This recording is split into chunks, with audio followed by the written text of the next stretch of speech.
2015 онд Энэтхэгийн ерөнхий сайд Монголд ирэхдээ одоо тэр ийм төсөлд гээгүй Монгол улс хөгжлийн төсөл зориулж 1 тэрбум америкч долларын одоо хөнгөлөлтөө зээлийг Энэтхэгийн засгийн газраас авч болно гэсэн юм юу тавьсан байна. За тэгээд 2017 оны 2 сар засгийн газар энэ зээлийн хөрөнгөөр бол газрын төсөл боловсруулах үйлдвэр барья гэж шийдвэрлсэн.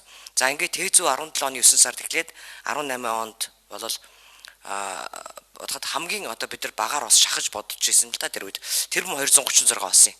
За ингээд Энэтхэгийн засгийн газар бол 236 сая долларын нэмэлт зээлийн шугам нээгээд ийм тоотой явж байсан. Гэтэл одоо бид бүгд мэдж байгаа Ганбаатар гүшинэ. Нэгдүгээр энэ хоёр шалтгаанаас олж ингээд үн бол өссөн. Нэгд техникийн өөрчлөлтүүд байгаа. Бид нар бүгдийн жагсаага бичсэн, бүгдийн Энэтхэгийн тэр тезүг хийсэн компани, манай компани бид нар бол нягт өдөржингөө хамт ажилладаг өдөр болгон.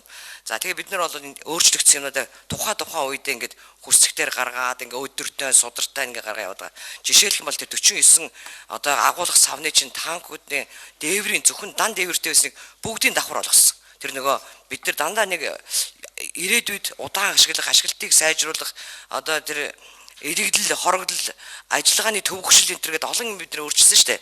Ер нь айгүйх манай талаас бол гарсан үнэн.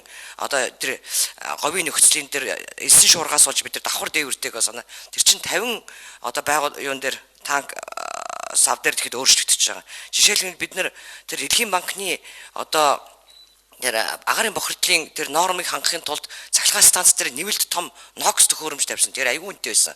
За бид нар усны нөөцийн саваа газар дээр байсныг газар доор болгуулсан. Тэрнээс өөр аргагүй байсан.